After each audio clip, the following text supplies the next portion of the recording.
I'll assume you've read the passage already.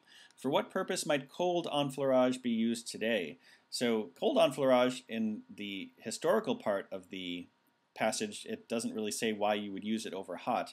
But at the end of the passage, enfleurage gets used again, and it says it remains the process of choice for certain plants, such as jasmine and tuberose, or maybe that's just tuberose. Anyway, whose fragility is such that their fragrant compounds would be destroyed or denatured by more intense extraction methods. So we would use it on things that can't handle other methods.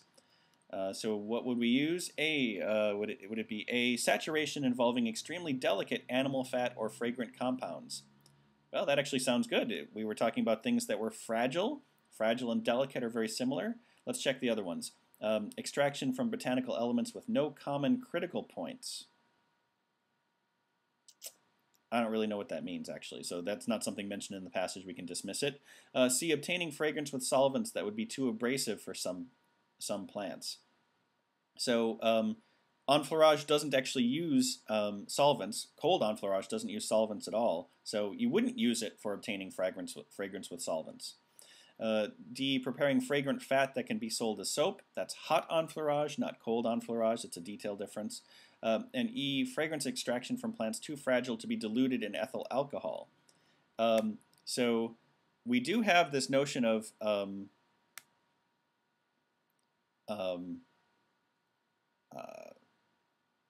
fragrance from extracting fragrance extraction from plants too fragile to be diluted in ethyl alcohol. We don't actually know whether the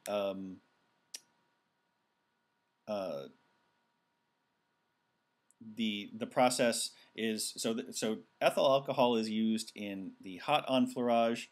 The liquid extraction doesn't use ethyl alcohol. It does say you use another organic solvent.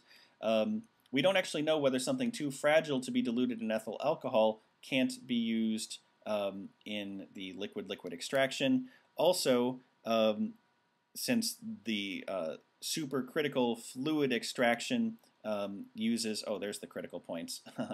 It doesn't actually say having common critical points, though, so we can still eliminate choice B.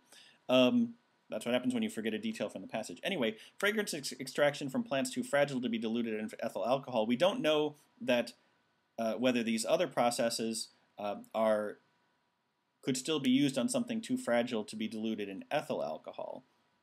Whereas cold enfleurage is the least whatever invasive or abrasive or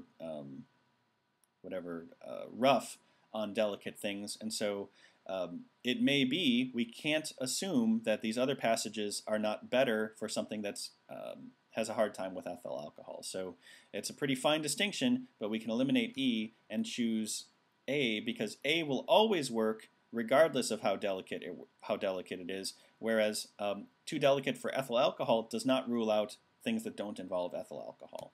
So choice A.